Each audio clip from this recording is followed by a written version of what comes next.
बिस्मिल्लाहिर्रहमानिर्रहीम। अस्सलाम वालेकुम my YouTube family, welcome back to my channel. आज की जो हमारी रेसिपी है वो है मसालेदार भिंडी। तो हम जिस स्टाइल से बनाएंगे इसमें वही टेस्ट आएगा जो आप बाहर जाके किसी भी ढाबे या रेस्टोरेंट से खाते हैं और आप कहते हैं यार भिंडी हो तो ऐसी हो। अब भिंडी का नाम आ ही गया है और अनवर मसूद की नज़म याद ना आए, ये तो बहुत गलत बात है।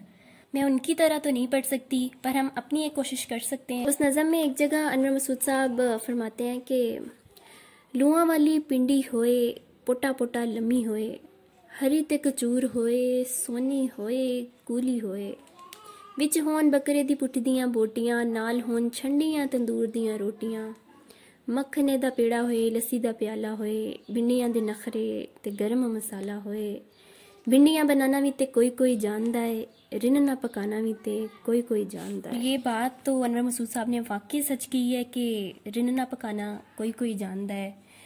तो हम जिस स्टाइल से बना रहे हैं आप भी देखें। अब हम लोग चलते हैं रेसिपी की तरफ। बहुत इजी रेसिपी है, टेस्ट बहुत अच्छा आता है, लुक भी आप देख सकते हैं कितनी खूबसूरत है इसमें। अब हम चलते हैं इसकी रेसिपी की तरफ। सबसे पहले आपने भिंडी लेनी है। भिंडी जिस तरीके से आपने काटनी है वो आपकी मर्जी है और जो आपने साइज़ रखना है। कुछ लोगों को लंबी भिंडियाँ पसंद होती हैं तो आप इसको थोड़ा सा लंबा काट लें। मैं बिल्कुल इसको नॉर्मल साइज़ में काट रही हूँ। इसको मैंने धो लिया था और थोड़ी देर इसको ड्राई करा के उसके बाद मैं इसको काट रही हूँ और इसके ऊपर से मैंने वो कैप्स जो हैं इसकी रिमूव कर दी हैं। मैंने 5 हरी मिर्चें ली हैं, अदरक का 1 इंच का पीस ले लिया है, लहसुन के कुछ जवे ले लिए हैं, टमाटर 2 लिए हैं और ऑलमोस्ट मैंने 4 प्याज लिए हैं इसके लिए। अदरक को मैंने स्लाइसिस में काट लिया है। अदरक और लहसुन दोनों को मैं बाद में पीस लूँगी। और अब हम मसालों की तरफ चलते हैं। मैंने साबुत धनिया और ज़ीरा जो है ये मैंने हाफ़ टी स्पून लिया है, हल्दी भी हाफ़ टी स्पून ली है, रेड चिली पाउडर भी जो है मैंने हाफ़ टी स्पून ही लिया है और सॉल्ट आपको चाहिए 1 टेबल स्पून। हरी मिर्चों को मैंने बारीक काट लिया था। अदरक और लहसुन को मैंने बारीक पीस लिया है। टमाटर और प्याज दोनों को मैंने काट लिया है।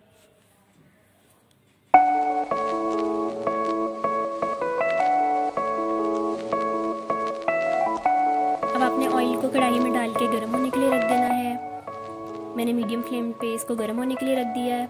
जब ये अच्छे से गर्म हो जाए फिर आपने इसमें भिंडी डालनी है, वरना भिंडी नीचे चिपक जाएगी। ये देख सकते हैं मैंने भिंडी अंदर डाल दी है। अब आपने इसको हल्के हाथ से चम्मच हिलाना है, ज़्यादा ज़ोर से नहीं हिलाना क्योंकि ये जो है टूट जाती है भिंडियाँ अंदर से। और इनको बहुत ज़्यादा फ्राई नहीं करना कि बिल्कुल ही ब्लैक हो जाए, फिर वो टेस्ट में बहुत बुरी फील होती हैं। अब इसको आपने फ्राई करते रहना है जब तक कि अपना कलर चेंज नहीं करती।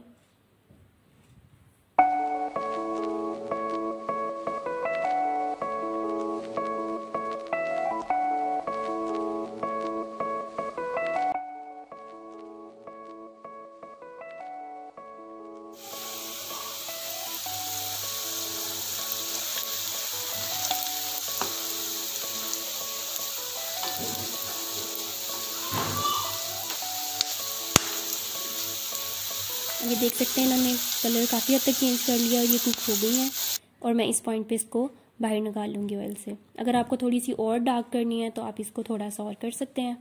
मुझे थोड़ी सी ग्रीन ग्रीन पसंद है तो मैंने इसी पॉइंट पे इसको निकाल लिया।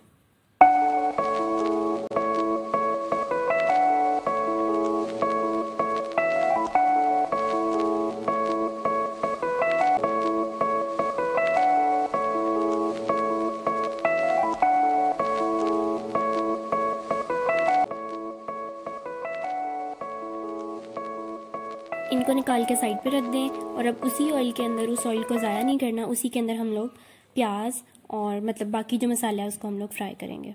अब इसके अंदर मैंने पहले ज़ीरा और साबुत धनिया जो मैंने आपको बताया था उसको हम लोग डाल के हल्का सा भून लेंगे। बिल्कुल हल्का सा, ज़्यादा इसको ब्लैक नहीं करना। देख सकते हैं मैंने साबुत धनिया भी डाल दिया।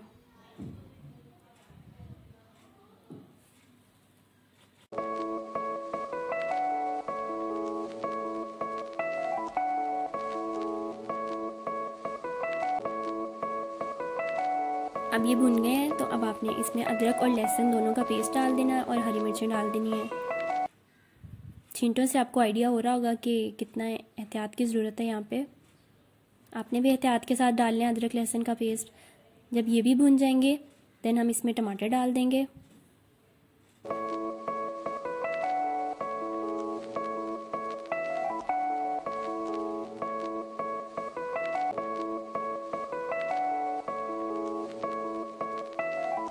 अब ये भुन गए हैं, तो अब हम इसमें टमाटर भी ऐड कर देंगे। इसको पहले भुनना इसलिए ज़रूरी है क्योंकि फिर वो अदरक और जो लहसुन ना एक अजीब सा टेस्ट अंदर आता रहता है। अगर ये भुन जाएगा तो फिर उसका वो टेस्ट नहीं आता।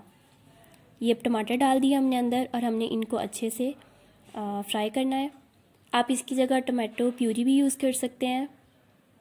जब तक ये सॉफ्ट नहीं होते तब तक हमने इनको भूनते रहना है।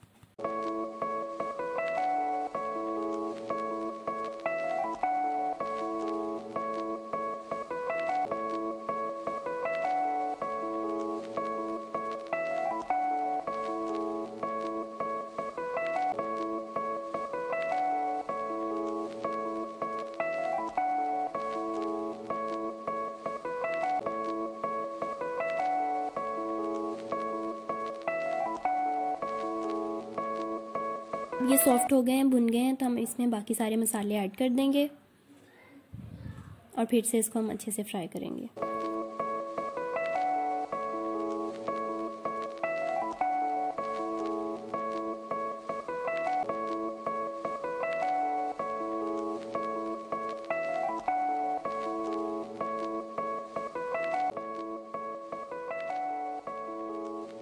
आपने इनको तब तक भूनना है जब तक ऑयल ऊपर अलहदा होके ना आ जाए।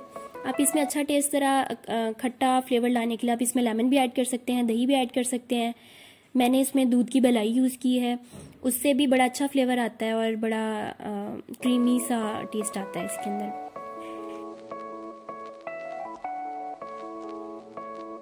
ये देखिए मैंने हाफ कप इसमें मलाई ऐड कर दी है और अब हमने इसके साथ इसको भूनना है और तब तक भूनना है जब तक ऑयल ऊपर अलहदा ना हो जाए।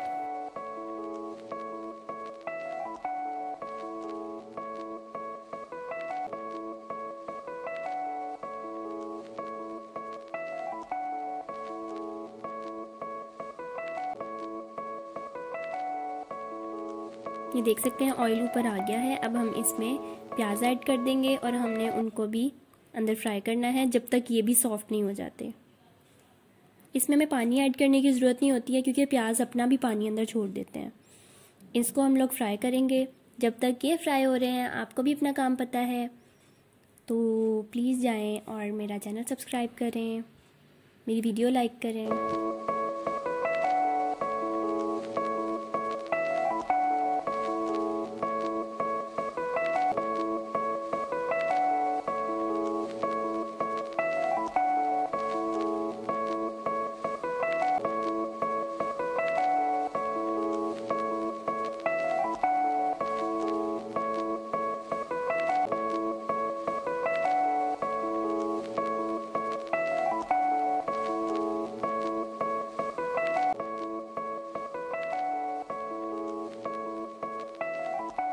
ये देख सकते हैं अब जो है ना प्याज काफ़ी हद तक सॉफ्ट हो गए हैं।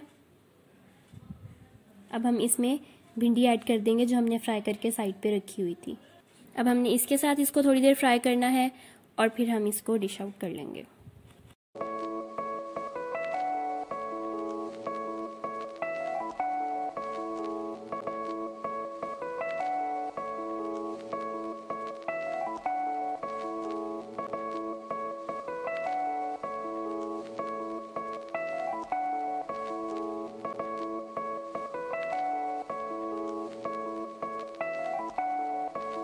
ये कुक हो चुकी है और अब हम इसको अपनी डिश में निकाल लेते हैं।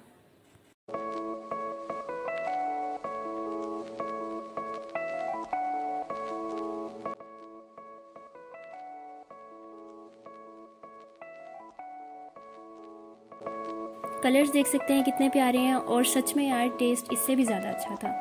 उम्मीद है आपको मेरी रेसिपी अच्छी लगी होगी। अगर आपको मेरी रेसिपी अच्छी लगी है आप भी ट्राई करें, अपने व्यूज़ शेयर करें। आप किसी और तरीके से बनाते हैं अपनी रेसिपी भी शेयर करें हमसे और मेरा चैनल सब्सक्राइब करें। Thanks for watching.